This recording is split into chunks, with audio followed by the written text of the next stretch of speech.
Privacy blockchain, Zcash and DAS. Only you and the receiver will know the transaction. Zcash is a decentralized privacy network and DAS is this decentralized storage network. You can do so much in DAS. You can create dApps on it, and it's seamless,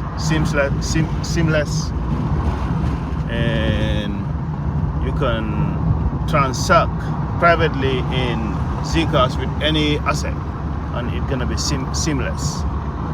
So Zcash and DAS are the real deal. Bitcoin doesn't have these capabilities. Bitcoin is very transparent.